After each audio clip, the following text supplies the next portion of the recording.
Welcome to The Human Experience, a podcast about the stories we live out every day and the importance of championing the vulnerability and courage of the storyteller. I'm your host, Jennifer Peterkin, and it was through my own lived story of walking through domestic violence that this podcast was created. Through traveling the globe and interviewing each guest in person, I am convinced now more than ever that stories have the power to change the world. You can join our community of storytellers by subscribing, leaving a rating and review, signing up for my newsletter, following me on Instagram, and more. Thank you for being here. In a world full of noise, to listen with intention is an act of resistance. I thought something was wrong with me. I thought I was broken. I thought if I could be enough, do enough, if I could just be good, that I wouldn't get treated that way. And what I realized is that it wasn't about anything that I did or didn't do. Trauma disconnects you from yourself. It doesn't make you hate the person that did it to you. It makes you hate yourself. Episode 37 of The Human Experience is Julie's story. Julie has a lot of story to tell, so we actually broke it up into 2 episodes, and part 2 of Julie's episode will be released next week. Julie grew up in an abusive household, but found her escape in academics and sports. Still, it wasn't enough, and when Julie graduated high school, she got married right away in order to escape her parents' home. And that's just where her story begins. Meeting Julie was like encountering a ray of sunshine.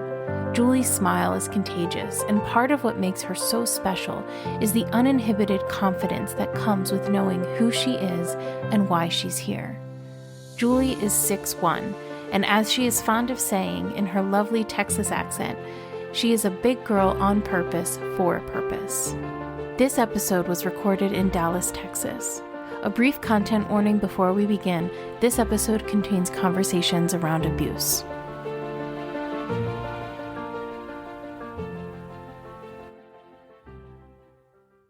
From what I've read so far of your story, I can't believe you're sitting in front of me right now after what you've been through, what you've survived. But it started in early childhood. It did. So can you tell me about growing up and what that was like? Growing up for me was a challenge. It really was. But it also designed who I am today. And I'm super thankful for who I am today. And God used every single bit of that to create who I am today. So in our household, my earliest memories are it was volatile. We never knew what to expect. We would go to bed and all of a sudden you'd hear plates crashing in the middle of the night and fighting going on in the middle of the night. And you'd try to cover your head and hope that you just could tune it all out and not hear anything.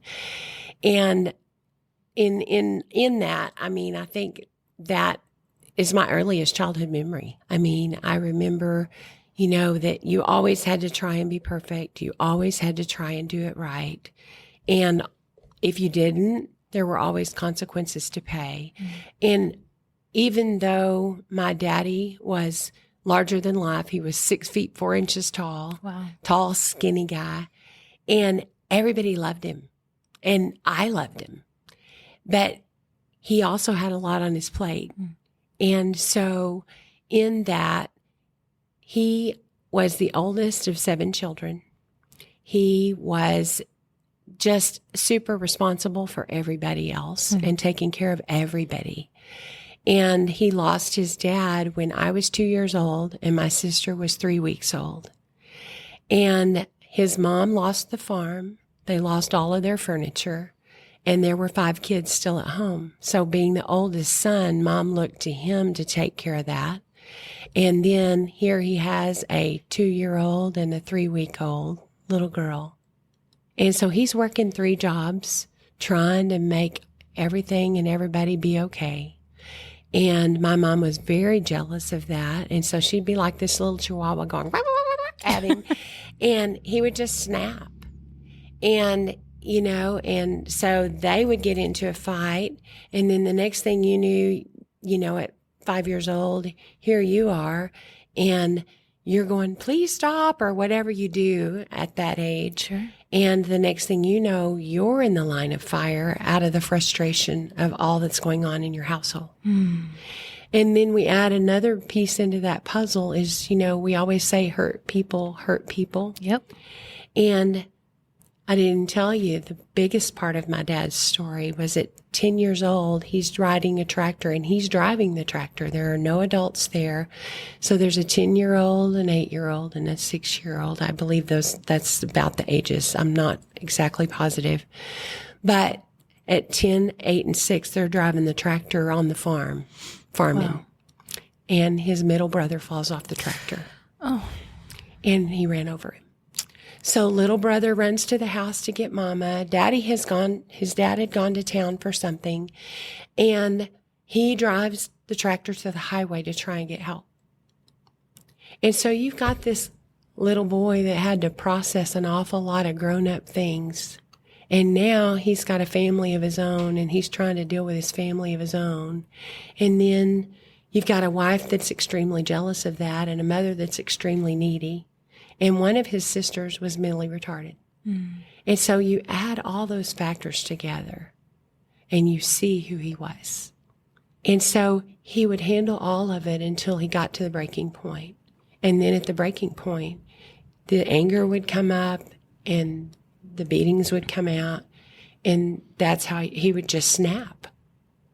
And then in the few minutes, he would just be back to who he was, which was happy, funny, loving, kind, expected excellence.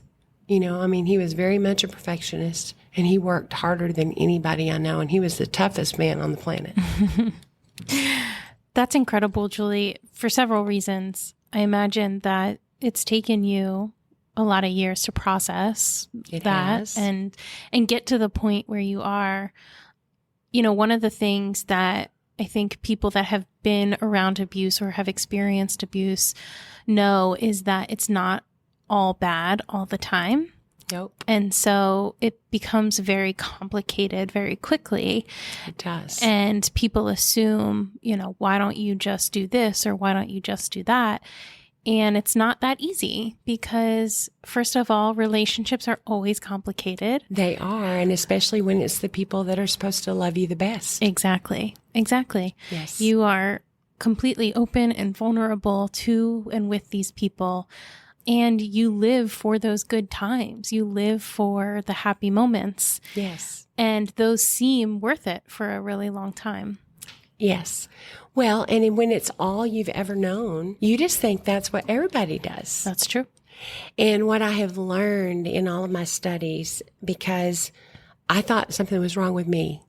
I thought I was broken. I thought if I could be enough, do enough, if I could just be good, that I wouldn't get treated that way. And what I realized is that it wasn't about anything that I did or didn't do.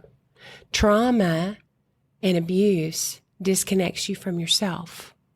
It doesn't make you hate the person that did it to you. It makes you hate yourself. And it makes you feel like, what's wrong with me that people would want to treat me that way? And especially when it started that young. I became a perfectionist. I became an overachiever. I became super responsible for everybody because I'm the oldest of 3 children. So I remember at a very young age when things would just go awry. My sister was 2 years younger than I. And then we had a surprise little brother that was 6 years younger. And I remember I would just carry him into the bedroom and we had a little radio or a little record player that played, the great big albums. And we had the Disney albums, and I would turn it up as loud as I could turn it up, and we would have a dance party. And I did that to protect them. Yeah. But on the other side of that, when you've been beaten, you've been pushed down, you've been oppressed, and my dad treated me like his little boy for a really long time. And so they would pick on me. And I remember him and his brother, they would, like to pin you to the ground, and they wanted you to say calf rope. And I'm like, I'm stubborn enough. I was not going to say calf rope. Come hell or high water, I was not saying calf rope. Yeah. And so that's how they picked on me. And I didn't know any better. And so in that way, I became that sometimes to my siblings. I would pick on them mercilessly, and it would be like I was the mean girl of the bunch. But that wasn't my heart. Yeah. Well, like you said, hurt people hurt people. They do. And that is a big, big revelation. It was a where huge trauma's revelation, concerned. and it took me a really long time to understand that my intention was to protect them. But in the same token, I didn't know how to treat them any other way than the way that I had been treated. And I caused harm to them without intending to, but it took me 20 plus years of working with a freedom ministry and trying to feel like I needed to fix myself Yeah. to understand their perception of me, because we don't see ourselves as we are. Usually we see ourselves through other people's eyes and what they say about us, what they believe about us, and what they speak into us. And sometimes those words are damaging. Oftentimes, yes. Oftentimes. Yeah. But the beauty of it is through all of that and through all of the trying to fix myself, God has used every piece. He doesn't waste any of it. And that's brought me to where I am today, where I see other people and I see things that other people miss.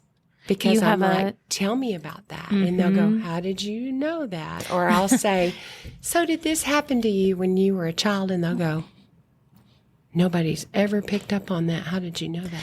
Experiencing trauma it's so interesting because it is almost like having a superpower. It really is. And I have been, so, after my marriage ended and I did some healing work of my own, I went into advocacy, and I have sat with people who haven't, gotten out of the situation yet. And I can see something and I say it, and it's almost like you're telling their fortune or telling their future. And they're like, what wizardry is this? And it's like, how do you know that? and it's like, it's not, I've been there. I can see that because I've experienced something very similar to that. You see into their heart. Yeah. And when you get a shot at their heart, oh my goodness, doors open up and you get to go places that you never thought you'd get to go, and you get a front row seat to seeing what God does at his very, very best. Because he is a God of redemption and restoration. And when he restores it, he never restores it to like it was. He is like he restores a 1950 Chevy with, by the way, that was my daddy's dream car. He had a beautiful red one that he got, about a year and a half before he died, restored. And it was shiny red and it was beautiful. And God restores it like Daddy restored that 1950s pickup that he rode into church when he was a little boy. And he made it shiny red, and he put all the newest features, and he put an air conditioner in it, and it had a remote or an electronic start, and all of the, it went fast, and it was super powered and supercharged. That's how God restores us. He doesn't restore us with those original parts. He restores us with new and improved parts so we can be cool and so we can be comfortable and so we can be better than original. And I'm so thankful for that. Yeah, definitely. Yeah.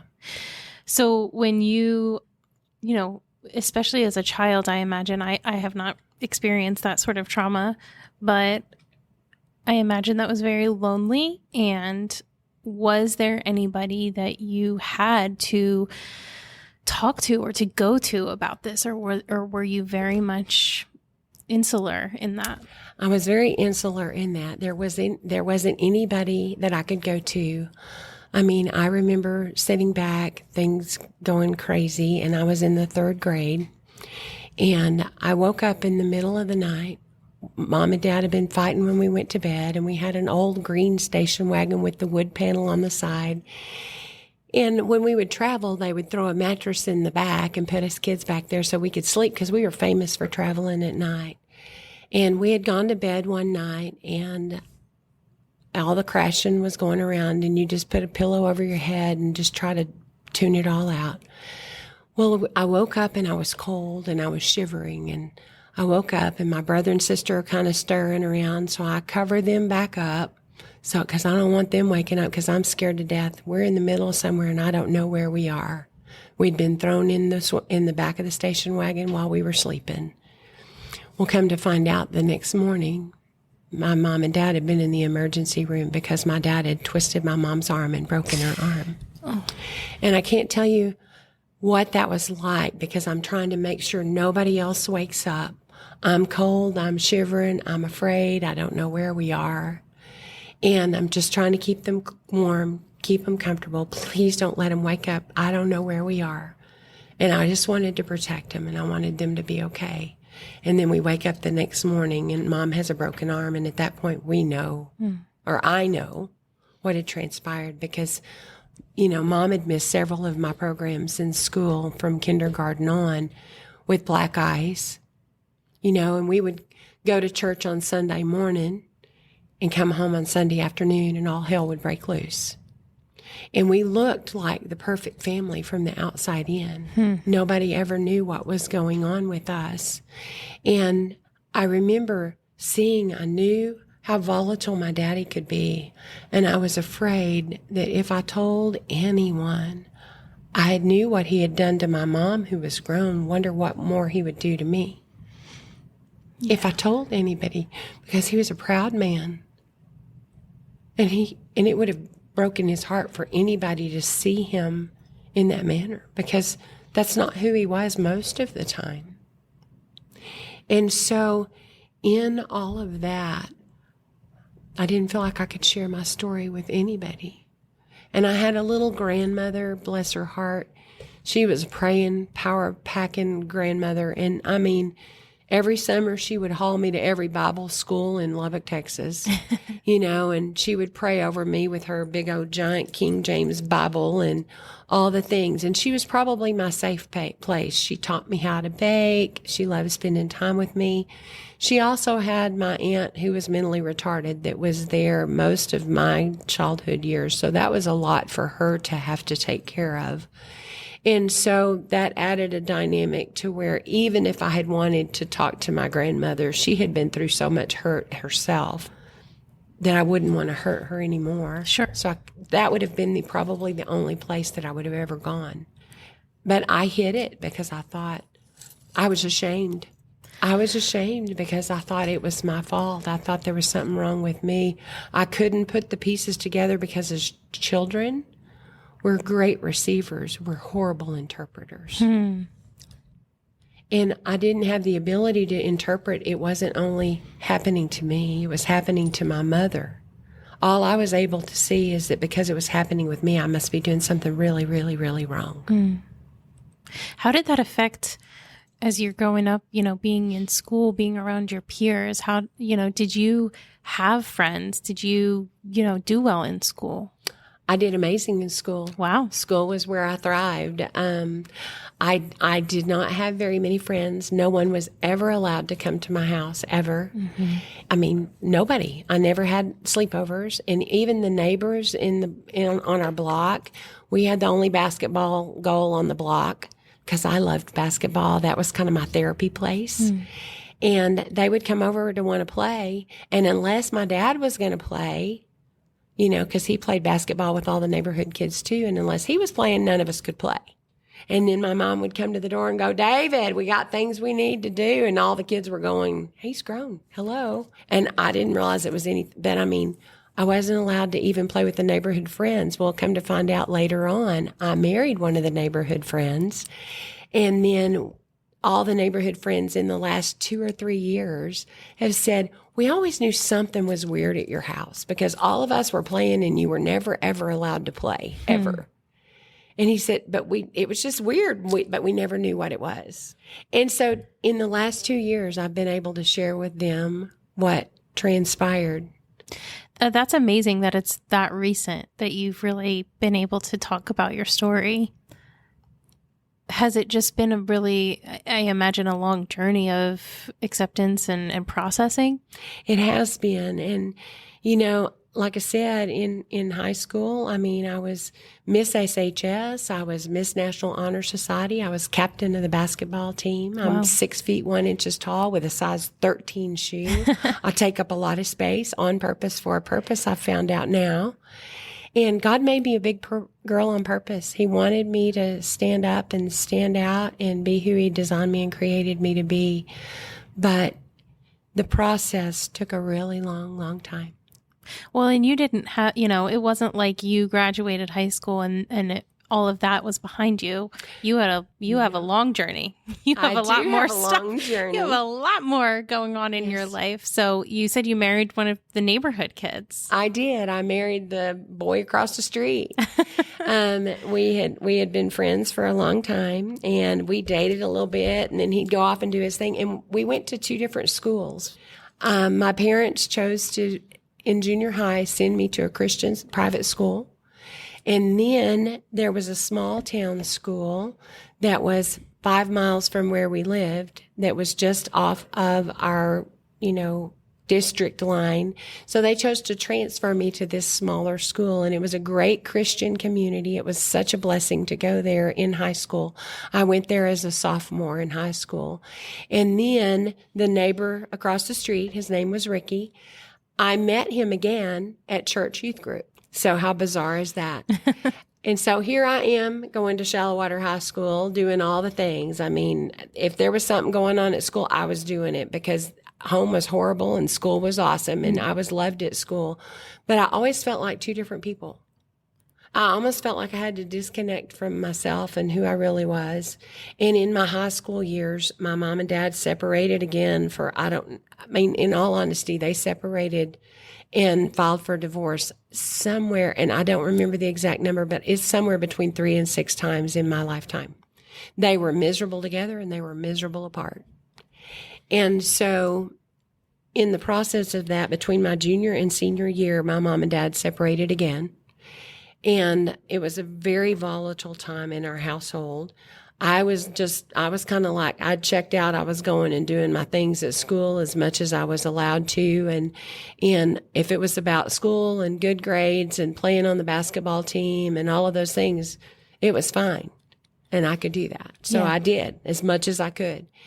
And my mom's mother at that point had Alzheimer's, and they lived in the Dallas area, which was about 7.5 hours or 8 hours in the 55 miles an hour day. And so she was here a lot of the time trying to take care of her mom. So my mom missed my baccalaureate. She missed a lot of my basketball games and just different things like that. So through the years, my mom had missed a lot of my programs and a lot of things that were really, really important to me. Yeah. For Black Eyes and for taking care of other people. And for a young kid, when your mama's not there or the people that you love the most aren't there, that's a hard thing.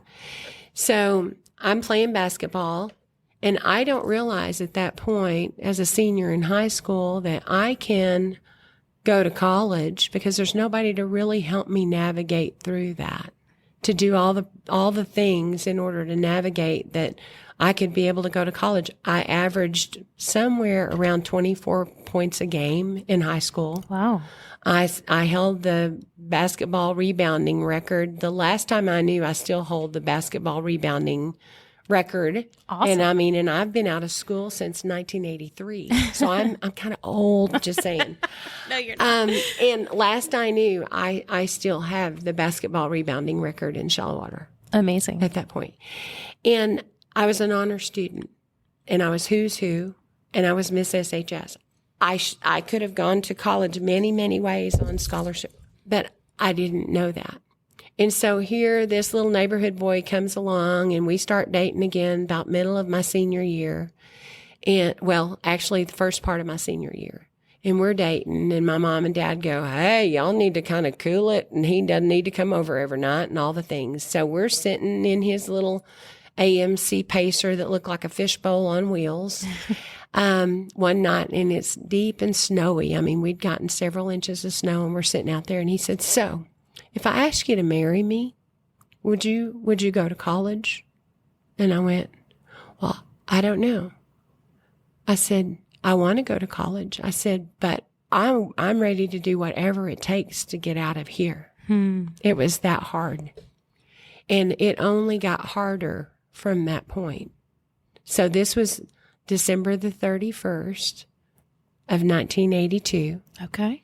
And I graduated in May of 1983. And at that point, we threatened to elope because it was so volatile at our house. And, and dad and mom had been separated. Then they get back together. And one day my mom decides I'd been in her art stuff and I'd gone in and gotten into her paintbrushes. And she said, Julie, you're not supposed to be in my paintbrushes. And she was angry. And so she decided one more time she was going to take a coat hanger to me. And I grabbed her hand and I said, you have hit me with a coat hanger for the very last time.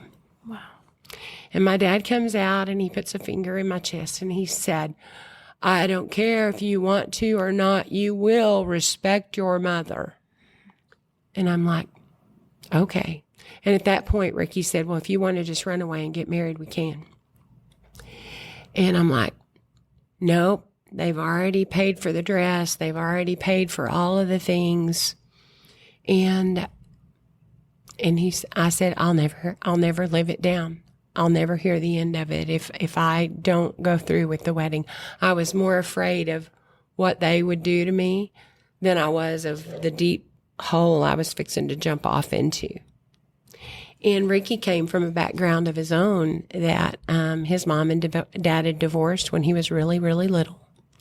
At 5 years old, he would have to just get himself up, get himself breakfast, and walk himself to school every day, and then bring himself back home after school every day. He had his own issues. He needed a mama that loved him. And so we got married on August the 6th of 1983. So we're fixing to celebrate 40 years. Wow. Congrats. Thank you. My birthday is August 7th. You were I so close. love it. Well, we have a son that was born on August the 11th. So August is kind of a cool month for us. It's a great month. So we got married on August the 6th of 1983. But Ricky, while we were dating, he had a lady that he worked with, and they'd gone to the fair together. And, and young men, when the opportunity presents itself, they decide, hey, so she says, hey, just sleep with me. And so he did. And I found that out less than a week before we got married. Oh. And I was still more afraid of my parents than I was of what I was getting into. And I mean, he is pacing the bar ditch and he is, throwing up and he goes, I just feel like I have to tell you and all the things. And it was a lady that he worked with. And so at that point, I'm reeling because the wedding's less than a week away. And if we've paid for the dress and we've done all the things and I cancel now, first of all, I'm going to have to tell them why I'm canceling. Second of all, I'll never hear the end of it from my family. So I just stuff it. That was the only safe thing I felt like for me to do. But little did I know, I was entering into that Ricky would pick up where my family had left off. And not because he meant to, but because there was a hole in his heart. And I will never forget that God gave me a picture one day as I was praying. He gave me a picture of the most beautiful blue-eyed little boy that you'd ever seen in your life with beautiful blonde curly hair and long eyelashes. And I mean, it was as vivid as the day is long. I mean, it was, the cutest little boy you've ever seen in your entire life. And he's standing in the middle. I remember he's standing in the middle of a sidewalk and he's just looking up with one big giant crocodile tear rolling down his cheek. And God told me, he said, Julie, I put y'all together on purpose because I knew you were strong enough. And I will tell you, I wanted God to release me at that point. We'd been married for several years, and I wanted God to release me at that point. And that was God telling me, no, I'm not releasing you. There's still some more to press into you. Ricky is a great man. He works really, really hard for his family. He was an amazing dad. He was just lost and he needed a mom. And somehow, some way, because one of my gifts is hospitality, and I'm a nurturer, I stepped in not realizing that I stepped into that mother role for him, even though I was his wife. And because he had always just taken care of himself He'd always had to take care of himself. There was really nobody else really that he could ever really count on to show up for him. His mom never watched him play basketball, never watched him run track. She was never at any of his events. His mom was married 3 times with boyfriends in between. She was a good person and a good lady, but she had her own issues. And Ricky just really never had anybody in his life. And so all of a sudden, you know, here we are and we're married and we live close to my family. So my family like adopts him and then I'm excommunicated essentially. You know, we're still able to be there, but they start meeting all of his needs and Julie's the bad guy still because Julie had always been the scapegoat in the family, right? Mm-hmm. And so Julie was easy to blame. And all of a sudden, my mom starts nurturing Ricky, and my dad takes Ricky under his wing. And Ricky's a great guy. I mean, he truly is a great guy. And I can't say that there's anything bad about him other than the fact of the matter as a married couple. He would do his own thing because he got used to taking care of himself. He didn't ask anybody else anything. He just went off and he would do his own thing. And you were just supposed to come around and clean up the mess and make everything okay. And we got married really young. Neither one of us ever grew up. And then all of a sudden, if my mom and dad had a project, all of a sudden we had a project. And I didn't know how to tell mama and daddy no. I didn't know how to stand on my own 2 feet because I had been beaten into submission. I know that sounds like a horrible thing to say, but I didn't know any different. And I didn't know how to do what we're supposed to do when we cut the apron strings to stand up and go, I have my own life now. I have my own marriage now. I have my own family now. Y'all have to have your project and I need to do what I need to do. I didn't know how to do that. And it wasn't okay for me to do that. Does that probably doesn't make any sense at all. It makes all of the sense because you were forced in one way, you were forced to grow up way too early, but in another way, you were never allowed to have agency. So exactly, you're a walking paradox at that point. And exactly. How do you reconcile those two things within yourself, especially when you still have those same outside forces telling you who to be and how to be? You're broken. There's something wrong with you. If you would just be more, do more, all the things. Ricky doesn't beat you. I don't know what your problem is. Mm-hmm. And so I'm going to a mother for advice. And I mean, she's broken herself, but I didn't know it because that's all I've ever known. Yeah. You would have thought that when all of that happened, I would have run for the hills and said, see you later. You know, and my sister goes, oh, I'm going to do what I want to do. What can they do to me? And my brother, you know, he goes off to college with all the blessing and all the support and all of the things because he's the perfect child. And he is a great man. I'm not saying that. But no, but you were the eldest. I was. You were the scapegoat. I was. You were the one that, you know, when the hammer came down, it hit you first. So it did. You protected, willingly or unwillingly, you had offered a protection to your siblings that you were not afforded. So I can't imagine what it's like to be in a situation where your future is in front of you and you feel like you have no options. That's very much how I felt. I felt like I had no options. I felt stuck. And then I started having children really young. So I was barely 20 when I had my daughter. And then 6 months later, I find out I'm pregnant again. And I mean, literally, I was doing everything I knew to do to not do that. So I guess God meant for me to have those babies. So 15 and a half months later, I have my son. Wow. And then a year after that, I'm in a accident where I catch my leg in some scaffolding, and my leg goes on the inside and my body goes on the outside because we'd always done construction type work. And a friend had wanted me to paint a sign on the side of their building because I was given that creative gene. And I'm like, sure, I can do that. That'll give me some extra money for my husband for his birthday present. And money had always kind of been a little tight. So I'm like, this is a great idea. So that was on September the 10th of 1987. How old are your kids at this point? I have a 1-year-old and a 2-year-old. My daughter was 2, and my son had just turned 1 on August the 11th, and this is September the 10th. Wow. And I fall And my leg, literally to the knee, is straight, and the bottom of the leg looks like an S. So I broke both of the lower bones in my leg. And they take me in for surgery, and the doctor says, I've done the best I can do, but you may not ever walk again. Oh, my word. So I'm in a wheelchair, and I can't get in and out of my house. I can't take care of my family, can't take care of my children. I can't drive. I can't really do anything for myself. So I've gone from being an athlete that played basketball and was very active, and we played volleyball on church teams together and all the things.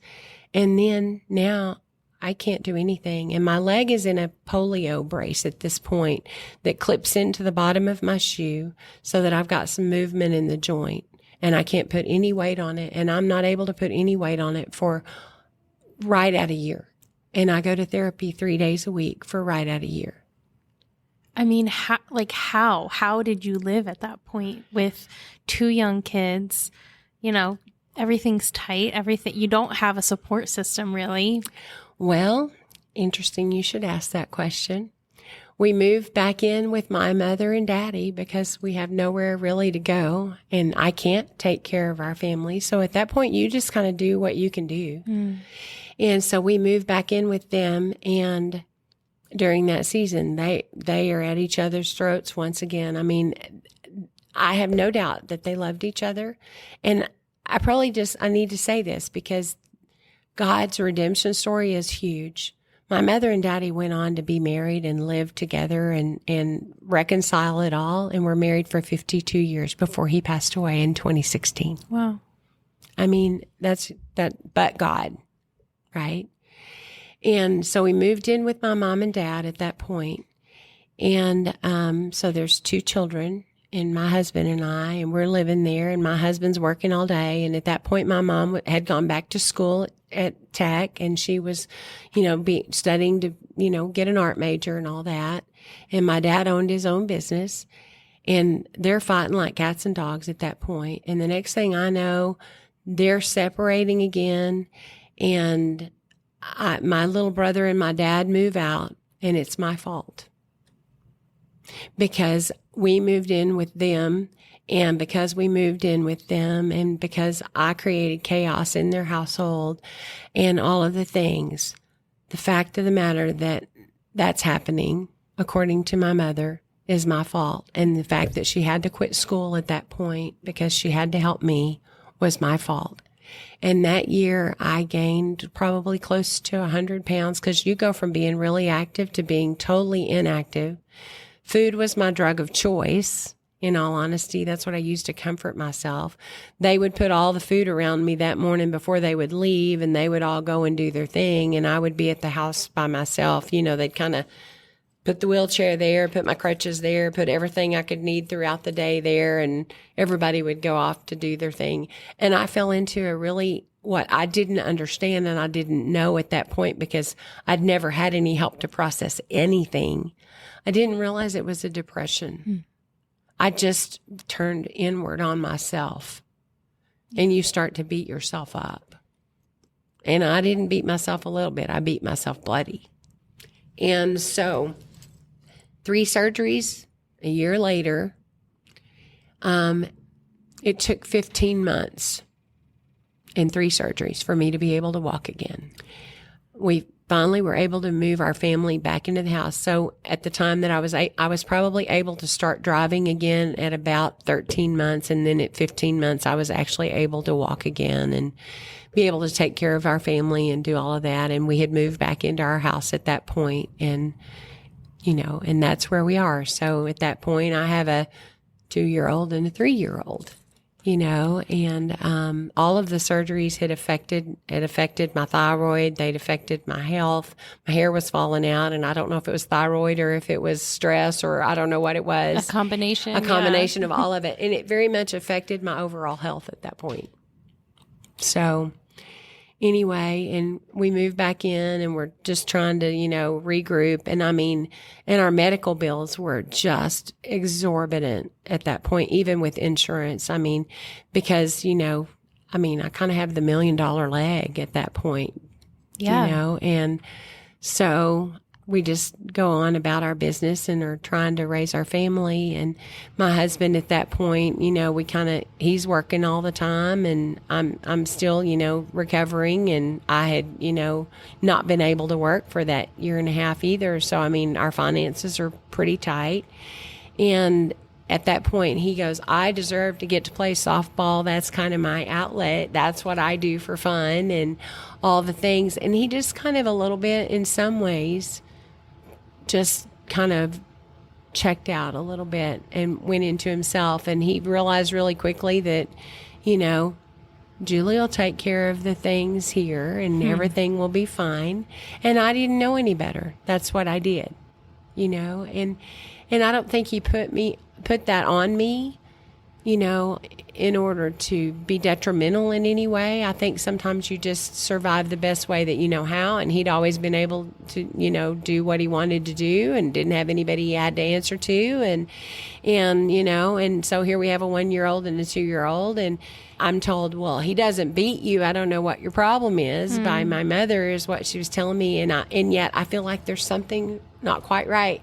And we're going to church, and everybody's just like, I just love Ricky. He's just such a good guy. And so, I learned stuff a long time ago.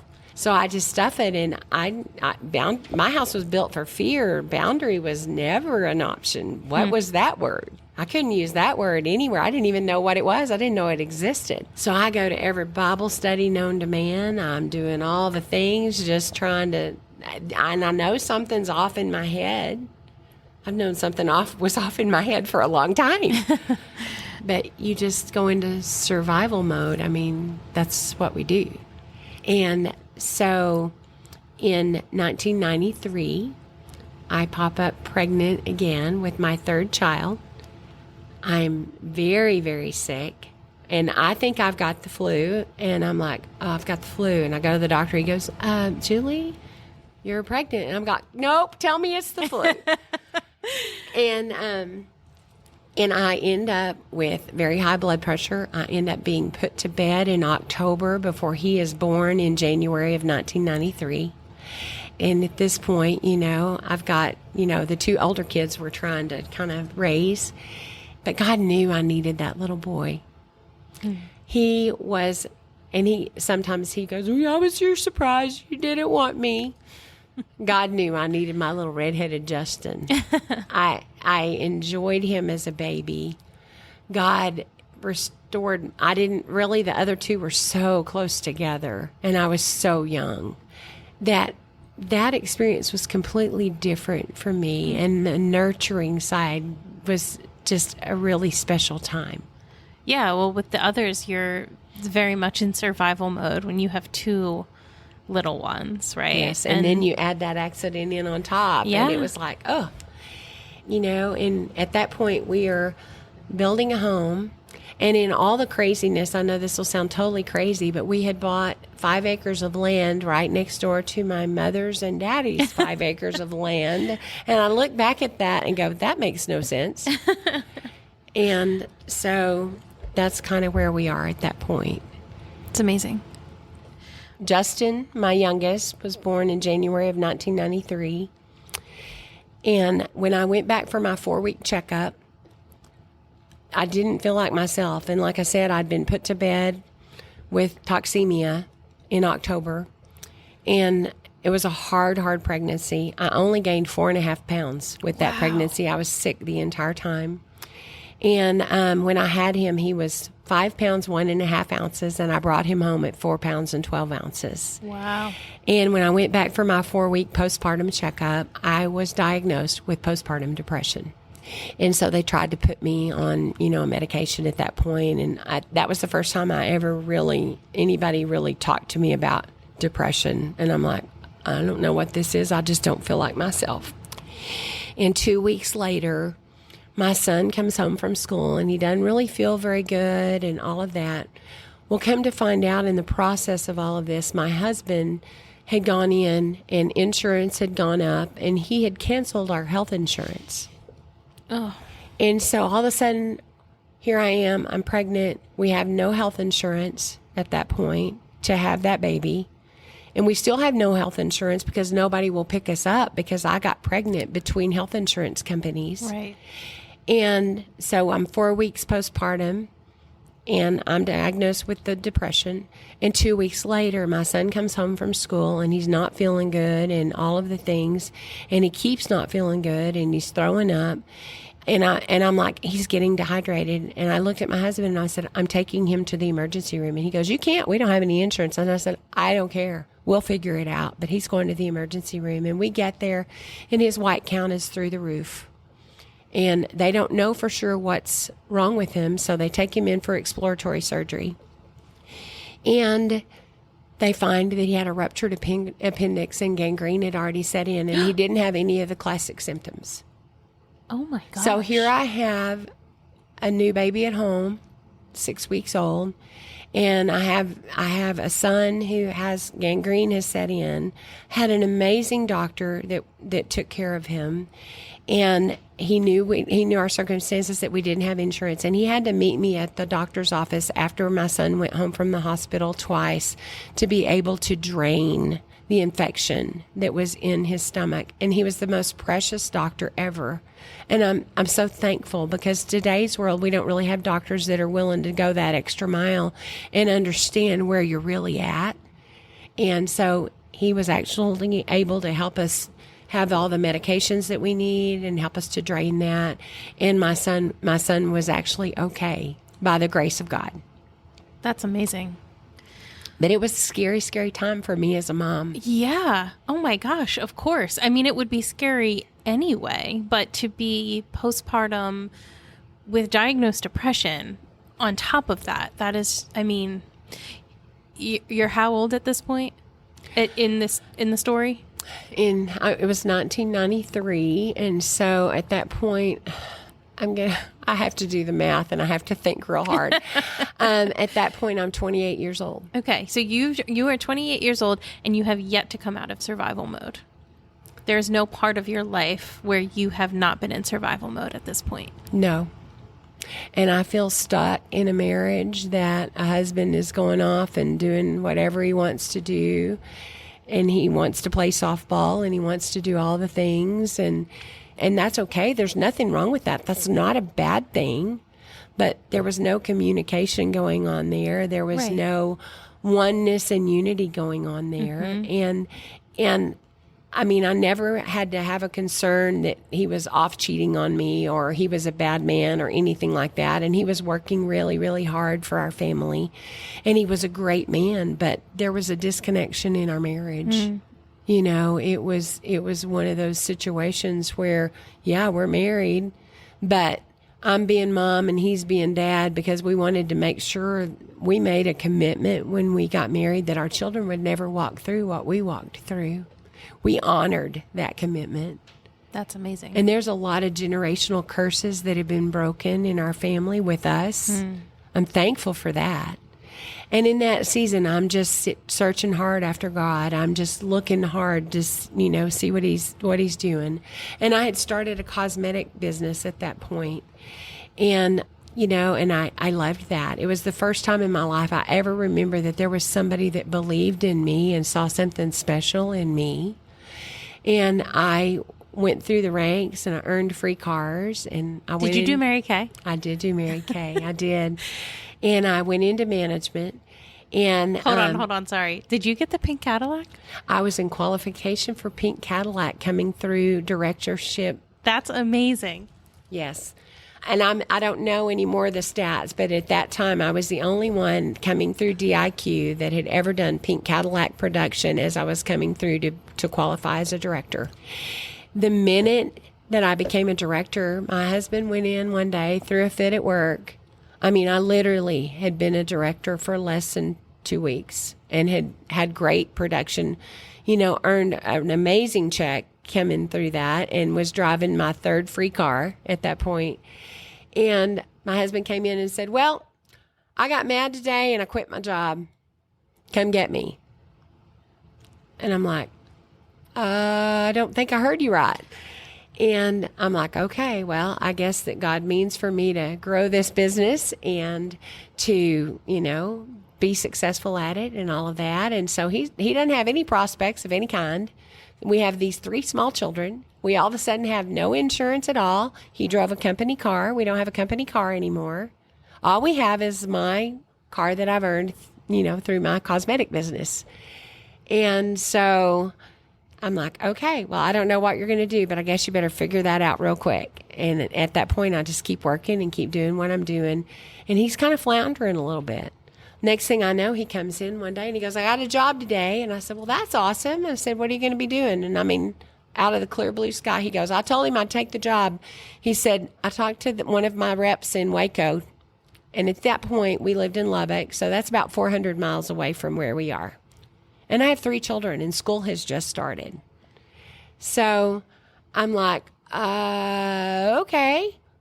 And he goes, so I told him I'd come to work on Monday. We never talked about it. So when you see I said we were living 2 separate lives, we really were living 2 separate lives. And so he went to Waco, and I'm left here with 3 kids, kind of doing the single mama thing, really, and left reeling because I've just, all of my customers are here. All of my business is here. I have this big business, and now I have a quota that I have to meet to keep my car and to stay in management and all of the things. And all of a sudden, you've just come in and told me, hey, we're moving. And I didn't know that I could say, well, I'm not moving. You have a good time with that. That would never be okay in my world. And I know that probably sounds foreign to some people that they'd have gone out and said, see you later. But I never thought that was okay because I was supposed to, not ever put my kids through what we went through. So I'm figuring it out, and he's doing all the work there, and I'm packing the house, and I'm hauling the kids, and I'm maintaining a business. And then he determines a month later, okay, it's, now that I've kind of gotten my feet under me here and all the things, and now we'll move. Well, we moved into a house sight unseen, 400 miles away. So he comes in for the weekend. We get the big U-Haul truck. We load it all up, and I had packed everything to get it ready and sell the house, all the things. And we load up, and we get to Waco, Texas, and we move into this house because there's really not much available in an area where we felt safe being at that point. And so we move into this house sight unseen, and all of a sudden it has termites underneath it, and and it looked like a nice house. However, it was not. And so we move into this house, and then a week later, we had found another house, and we move again. My word. And I'm trying to maintain my business and do all of this and trying to, take care of my children, who at that time, Justin was 3. That's my baby. And then Randy and Christy were in 2nd grade and 5th grade. And that may not be right. I need to think about that. But anyway, they were in elementary school. They were okay. And so I'm like, okay. And I'm trying to figure out how to maintain my business. All of my customers and all of my everybody are like 400 miles from me, and I'm trying to pick up the pieces. Well, we get all the trucks unloaded and get everything moved again and get it all in the house and drop all the kids off. He goes to work. Julie unpacks the house. Julie unpacks her business. Julie starts trying to go and meet people and trying to hold meetings there. And thankfully, I had a sister director that had a unit there, and they didn't have anybody. So I had some people to meet with and to be able to have a network of at least like-minded people. So thankfully, that was kind of a saving grace at that point. And I was teaching them and being able to network with them and meet people with them. And I started beginning to build my business there. And I connected with a Bible study fellowship group and started going to that. And I started developing friendships and all of that. And I'll be jiggered if 18 months later, one Monday or Tuesday, I don't remember if it was Monday or Tuesday, but it was the beginning of the week, Ricky comes in one day and he goes, it's been real hard since we've been here. And, we're having a hard time making ends meet. And I had some my business had kind of recovered. I'd had some amazing checks coming in and that kind of thing. And he just says, so I've just decided I don't really like it here. And I talked to your dad today, and he said I could come and work for him until I can find something else. And so I told him that Friday will be my last day. Goodness. And so I'm like, you did what? I'm pretty sure I did not hear you correctly. You did what? He said, I just decided after talking to your dad that we're going to move back to Lubbock. And I said, okay. Well, I still had a great clientele in Lubbock, and I mean, we had moved away from all of our family and all of our friends for a year and a half. And I'm like, okay. So me being me, I just start packing the house. And here we go again. And so we packed the house up. We moved to Lubbock. And the house, we're supposed to move into one of my mother and daddy's rent houses. Well, it's not ready. So guess where we moved? We moved in with mother and daddy. Oh. And that relationship's not one bit better than it was all the other times. Yeah. So with 3 children, and I'm sure us moving in with my mom and dad was super hard on them too. It was equally hard on them. And I'm like going, Dad, why didn't you just say no? And so Ricky comes home and he goes to work for my dad, and we're living with, and when you've got pretty strong personalities in the house and all the things, and you've got children in the house. And my mother loved telling my children, well, your mom, she sometimes would create some division there. And I don't know if that's just a need that she had for her to just feel like, that they loved her more than me, or I don't know what it was, but whatever it was, I dearly love my mom. And my mom is a good person. But I don't know, there was something always between my mom and I, always. And to this day, there's still something between my mom and I. And I love her dearly, but I can't fix it. And so she kind of starts trying to kind of create some division. So she's meeting Ricky's needs at that point. She's loving Ricky well. She's fitting in the mom role with Ricky well. And I finally look at him one day and I said, I don't care if that house never gets ready. We cannot stay here. So they had another house that came up. It was a 2-bedroom, 1-bath house in the town that I wanted my children to go to school in. And so the 5 of us and my business all move into this 2-bedroom, 1-bath house just to survive so that I don't hurt somebody or lose my stuff. Yeah. Right? And, and at that point, I'm doing all of the working with John Maxwell, working with Zig Ziglar, all the positive this and that. Still don't understand boundaries. Nobody ever shared that with me until a long time later that I realized it was okay to go, I'm not doing that. Yeah. What were you doing with them? With Zig Ziglar and John Maxwell and all of that. I was a part of Zig Ziglar's, he had a see you at the top kind of a mentoring type program. And so I'm doing that for my business because I want to be a leader that leads by example. I want to be a good leader. Getting mentoring. So I was getting mentoring. Gotcha. And doing things with John Maxwell and Zig Ziglar and the cosmetic company that I was a part of. I mean, they were huge on, learning and leading by example and self-improvement and all of those things. And faith, family, and career, was very much their motto, that you keep those things in order and everything else will fall into place. And that met all of the things that I loved dearly because I wanted things in that order. Because if things are in that order, you're going to be okay. At that point, I was able to plug back into groups. But all this time, I've been doing all the self-help things. I've been doing all of the Bible study things because I still think there's something bad wrong with me or nobody would be treating me the way they're treating me. I didn't realize I could stand up and say no. I didn't realize it was okay to advocate for myself. It had never been okay to advocate for myself. I didn't understand that. And I know that sounds really silly for a grown woman that's, probably right at 30 years old at this point. You would think that by now she would understand that, but I didn't. How are you supposed to understand that if it's never been emulated for you? It hasn't ever been emulated. And I would go to a counselor and I would go, to Bible studies, and all the pastors would say, you need to submit to Ricky more. You need to pray harder. You need to do all the things because everybody sees Ricky's a really good guy. He comes to church. He's a great dad. And he was all those things. But how many husbands come in and go, I made a decision today.